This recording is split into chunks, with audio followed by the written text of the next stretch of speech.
What's up guys, my name is Micah and this is my 1 month review of the iPhone 15 Pro Max. Now just to make this fair, everything in this video will be filmed and recorded on the iPhone 15 Pro Max. No further picture editing will be done at all. Everything you see is directly from the camera app. Alright, to start off, let's talk about the action button. So in my initial review, I talked about leaving the action button on the camera, and that's what I've done ever since then. There's been times that I've thought about switching it to doing the flashlight because I'll be walking outside and it's getting kind of dark, or I'll just be needing the flashlight on the go. But I'll usually end up going to Control Center or just sliding down and getting it from the home screen. But I have used the camera app decent amount. I would say I probably use it about 1 to 2 times per day. It's nice, but I wouldn't say it's a game changer. I definitely use it more than what I use the mute switch for, because that was I never used that. I always just left it on mute, so that's really nice that there's a different option. I do really wish that they would add a software update or something to where you could do 1 click and it does 1 action, or do 2 clicks and it does another action, and then do holding it down and it does another thing. Similar to how the power button, if you hold it down, it does Siri. If you click it once, it turns it off.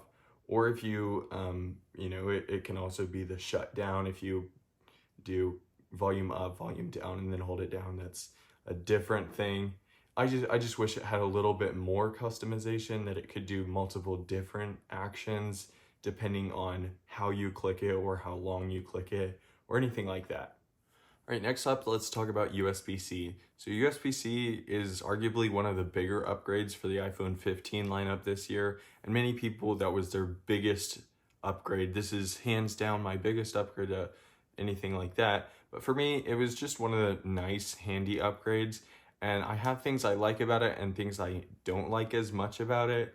The first thing is it's really nice because you only have 1 cord. That's what everybody was excited about. You can charge your iPad, your MacBook, your phone, and now your AirPods, anything like that, all with 1 cable. But there are actually a few downsides to it. So first off, it does kind of wiggle when you have it plugged in. It's not super tight fit when you put it in. I mean, it fits fine, but with lightning, you could hear a distinct click and you know it's in and you know it's not going anywhere. Now, the other problem I have with it personally is if you get dust or anything in like a lightning port, you can just get maybe a toothpick or something and just gently mess around and get some of that out. With USB-C, you do not, because you have a connector inside that takes up almost half of the space, and I'd be way too scared to put a toothpick or even a needle for that point down in there, the backside of a needle, just as way too scared to break that piece and absolutely ruin your port. All right, so let's talk about the cameras. So first off, the main camera. So I haven't really used the 1.2 or 1.5 times zoom, but I do think it's kind of nice that they're there, that they're just a different focal point between 1 and 2 times zoom, but they're not like a huge feature, especially when you're taking just regular photos. It's nothing massively special. Now, I do really like how they introduced portrait shots with just a regular photo. It's, you no longer have to go to a specific portrait setting. It's just already taking it. That is super nice that they're doing that. That you don't have to do anything extra. If you want to just do it later, that's super great. Especially if you're taking any candid photos or anything like that with a group of friends, anything like that. You don't have to put in the effort now to, oh, this would be a good portrait shot. You don't have to do that anymore. That's just a regular photo, and you can do it later as long as you've focused on it and it notices it's a person. It should be able to do that. Now, that is probably, in my opinion, one of the greatest camera upgrades to the main camera. The second biggest camera upgrade is that new 5 times telephoto zoom. So this is now an equivalent of a 120 millimeter camera. So usually that would be, about that long or anything like that to do a 5 times zoom lens. That's pretty far, but yeah, it's really good, and I've used this a ton. And if there's a subject that's a little bit away but you want them to be full frame, 5 times zoom is a really good sweet spot, and it you can get them in focus. You can see on pictures I've taken with 5x zoom every single hair on a dog or anything like that. It looks super clean, and it looks like obviously it's a slightly lower quality image, but it looks like maybe a regular shot on, I would say like a 10S or maybe an 11 Pro, but not quite. Maybe just like an 11 would probably be a great comparison to a 5x zoom. It's good. It's not fantastic or anything, but it's good. But for 5x zoom, that is really good, especially for a smartphone. One thing I do want to mention is I never want to hear again from any Android user that iPhones cannot take pictures of the stars at night. That has been completely debunked, and I have proof. Look at these shots I took with night mode. They were at 30 seconds of exposure on a tripod. For a whole 30 seconds, I just let it sit there and look at the stars, and these are the shots I got. You can see the stars perfectly clearly. That was just in a clear night. Everything was ideal conditions, but yes, of course, the moon shots don't look great. But as far as star shots, those are really good. No new iPhone upgrade would be complete without some sort of complaint or controversy over the phone. This year it was heating.